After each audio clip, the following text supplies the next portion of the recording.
So today we're going to be doing beef and ale stew, a really, really hearty dish. It's dead cheap, but it goes a long way in a really substantial meal. And to do it, we're going to need some extra help. So Tom, come on in. We're going to make some dumplings as well. I think you might need to take some bling off for this. And what I need you to do is make some dumplings for me, yeah? So really, really simple. It's half beef suet, half self-raising flour, a couple of tablespoons of horseradish sauce, which is going to work really well with the beef, and then just enough water to bind it into like a Play-Doh. Golf ball sized pieces, yeah? You good to get on with that? Yeah. Cool, crack on with that. And over here, we're going to be looking at all the other ingredients. So we've got onion, garlic, celery, carrot. All I've done is peeled and chopped them all down so they're nice and rustic. There's nothing sort of special in terms of making it too neat. And then it's going to go into a nice hot pan with some oil. Job done. And all we're going to do is keep that stirring a nice golden brown colour. Okay, so the veg are nearly there, and Tom's got this dough looking pretty good now. It should be quite firm. What we can do, Tom, is if you just take little bits like that, roll them into golf ball sized pieces, and just stack them up on the table there. We'll use those in just a minute. But now on this side, we're going to add in our beef.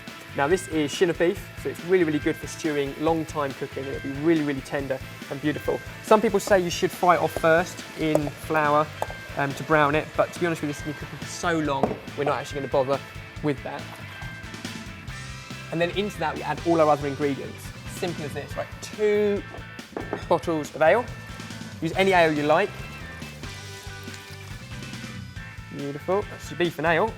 Clues in the title. We've got a sprig of rosemary, it's going to go in there. Some fresh thyme. If you can't get hold of fresh versions, use your dried stuff out of the store cupboard as well. It's going to be absolutely fine. Should be just enough there to cover the beef really. Mix it all up, and then I'm going to add in a little squeeze of tomato puree just to rich the whole thing up, like that. And then after the tomato puree, just about a tablespoon of flour as well, and that will just help consistency later on. Although you'll get lots of gelatin come out of the meat as well, so we'll just give that a good stir around. And then what we need is just enough liquid to cover the beef. So if you haven't got enough in your ale, just add a little bit more from hot water from the kettle, just enough to cover it. Beautiful. And then if your balls are ready, Tom? They're always ready. Dump them in. Now just pop them around the side, a little bit of gap between each one, because they're going to swell up nicely as they cook. My balls do swell in Nicely. warmth. So beautiful. And then that is it. As simple as that. Pop the lid on, and that goes into the oven about 160 degrees Celsius for as long as you can. 2-3 hours is good, and that'll be an absolute treat. We can come back to that later on. So it does take time, but it's a really cheap, simple meal to do. Okay, so back to our stew that's been bubbling in the oven for a good few hours now.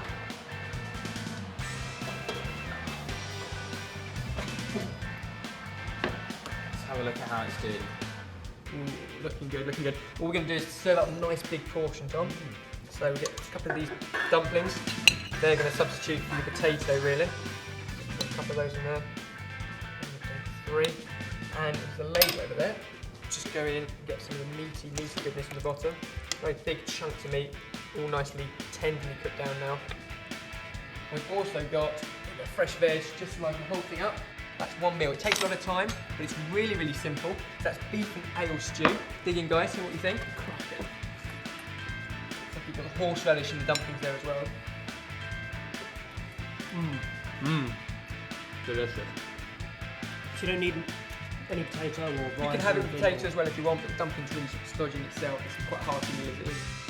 And all that for about £2.90 a portion.